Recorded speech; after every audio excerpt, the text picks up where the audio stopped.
built around Mark Viduka, to a lesser extent Clint Bolton at Brisbane Strikers, and Ufi Tale at Marconi. Did you ever consider making an exception for those three players and taking a squad away minus those three players? No, I just realise, I think, number one, the president of Croatia is wrong, simply because this is a World Cup qualifying year. We are playing in the Oceania qualifying rounds in September. It's been made harder for us because we have to qualify through Asia. And let's not forget, I mean, he's talking about he's a prayer Australian. Now let's think about the national team, number one. I mean, I feel for the clubs. I always feel for the clubs because we are there to help the clubs and support the clubs. But what irks me more than anything else, when club coaches make statements where the club presidents should come and talk to the ISF. But can I ask that question again? Did you consider making an exception for those three players? No. Because they were regular first graders? No, because I never had this in the past that ever any club complained in the past. I mean, I said early to Mr. Constantine, chairman of soccer, let's deal with the thing when it comes along. But with all this publicity beforehand, we had no other choice than sticking to our policy. About a month ago, you were on our program saying that, criticising the clubs for not giving the youth a go, but now that's sort of contradicts. Like you're saying, Bruce Dover said, I'm insincere, you meant sincere. Yes, I mean, Clint Bolton, you ask Clint Bolton really what those boys really want to do. They want to play for Australia, number one. They also want to play for the clubs. They never should be put in this position. Clint Bolton played for us in Venezuela. The goalkeeper who took his place played tremendously well. Even Clint Bolton, when he come back, he didn't think he would get back in the team. Now, I have been pushing young players to be given a chance in the NSL club. Yes, that's my job as a national coach, because don't forget, most of those players are not recognized by the clubs before they play for Australia or before they qualify in Oceania rounds. The clubs don't pick them up. So I'm pushing those young kids. I'm trying to give an opportunity to play for established clubs like Melbourne Knights, Sydney United. Memphis Schreifer is the greatest example of the feeling, being a proud Australian, born in Germany, played for Australia, and he has got three players, Mark Ruden, Plesser, and he has got Joe Birkic. They all played in the last few weeks in the first grade, and he says the country must come first. Let's just quickly, we're about to lose the... We'll just put Mark on the spot, I guess, here for once. Mark, what would you rather be doing over the next 4 weeks? Would you rather be in Europe with the Young Socceroos or in Australia playing for the Melbourne Knights? You're putting him under pressure again. I'm sorry, I don't think that's fair. I'd just like to ask Les a question.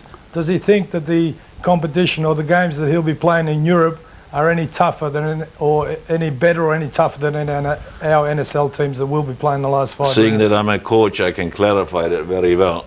We are playing against such teams as Ajax, where there will be at least 5 or 6 full-time professional first-grade players playing against us. PSV Eindhoven, FC Twente, Borussia Dortmund, Go Ahead Eagles, and there will be another club from Belgium. I would say the competition is as hard and and even harder. But the problem which I want to make you aware of, you have to get cohesion. You have to find a partner for Mike Viduka up front. You have to find partners in midfield. You have to get the fence organized. You just can't say, I put a team together for 1 week and play in the World Cup. That's not possible. Les, before your first round, which is in September, you have 6 months, so you can't say 1 week. You still have 6 months. Yeah, but when we get the play, yeah, I mean, when we get the players together, let's talk about coaching. I mean, coaches need time to prepare teams. You have 6 months, Les. Les, there's one argument in all of this, I suppose. They're great opponents, but they're the youth teams. They're not the... Are they the first grade sides or the...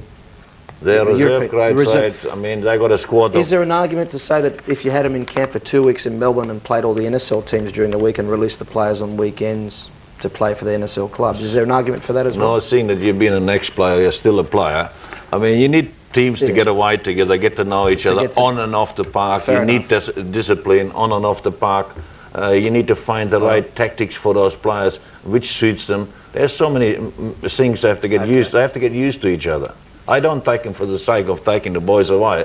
I want to repeat it again. I feel for the Melbourne Knights, you understand? I feel for the Sydney United teams. I feel for Brisbane Strikers.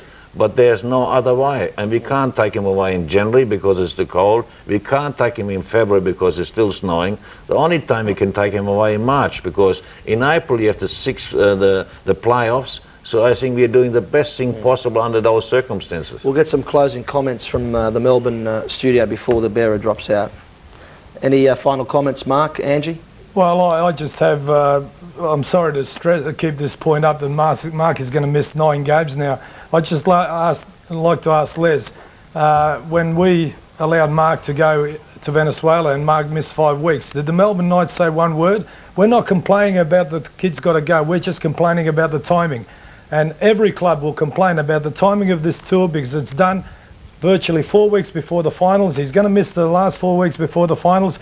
He's going from a summer to a winter. He comes back to a summer. Nobody's guaranteed what the conditions are like in Europe at the moment. As we all know, it's still under snow. He comes back to summer. He's virtually back the week before we start our finals. And what are we going to know what Mark is like? I think the most important thing you must realise, I think, if you got any complaints, you should go through the ISF in the future. Well, we never did complain.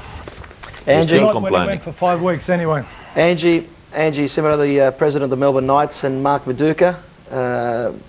What can you call him? There's a lot of superlatives, but a good Australian soccer player who's certainly on better things coming up in the future. Thank you very much for coming on the show this morning. We appreciate it, and I know that it's a testing time at the moment. Thank you, gentlemen. Thanks, Andy. Thanks, gentlemen. Incidentally, the Knights, they've got a lot of problems aside from Mark Viduka. David Savinsky is suspended today. The 2 keepers, Miller and Juric, are out injured at the moment. Andrew Marth is playing with rib injuries, groin injuries, and they've got a lot of trials and tribulations, not the best timing. Les and Johnny, as ex-players as well as coaches, you would have been in that situation, club versus country. It's naturally, if I'm a club coach, I will push as much as possible to keep the best players with me at home. But if it comes country versus club, I would walk on 10 miles of broken glass to play for Australia. I don't think anyone would argue with you, least of all the clubs, but the problem appears to be that you're saying there are 2 periods during the year where the team goes away. The clubs, from what Angie said, are unaware of it. So doesn't it appear a communication problem somewhere? That's the first. There's a communication problem because that plan has been in order for a long time. I think clubs are aware of it. The same thing in as far as clubs are now suddenly saying we won't let players go. I think even Brisbane strikers, I mean, Alan Vesey should know because he was executive director. He should know that we have got a policy and what happens once players come into camp. That means they will not be released to play during the week for their club, and once they're chosen for the national team, they will travel. You understand? And we are not setting out our program, our national team program, to hurt clubs, but there has been no other way. But one thing which I didn't like at all, because the clubs let coaches talk instead of the presidents talking to the chairman of the ISF. And I think this is where we are getting bad publicity, which is not necessary. That's the other thing. Could we not have preparation here with good international teams? I think the Brazil team coming proved that we didn't interrupt the NSL, that there were big crowds, it was excellent preparation. Is there not a case for having this second period of preparation perhaps with tournament here with your teams? You should know better, John. You went with me to North Korea, Cambodia. We trained for 4 weeks in Cairns. We were running, and then we went 7 days before the World Cup qualifiers to Cambodia. I mean, you need international experience, you need international matches. We had the South American style, now they need the European style. It doesn't say that we can't get another team like Brazil here in August or July. By all means, our supporters want to see a national youth team playing a few matches in our own country. That's a bonus, but I need to take them on 2 occasions, once to South America, once to Europe, and whatever happens, like last time with Brazil, which was tremendous for us, I mean, by all means, that's a bonus because our supporters deserve to see under-20s. But we need to gain international experience because there's different football in Europe being played in South America. Thank you very much, Les Scheinflug.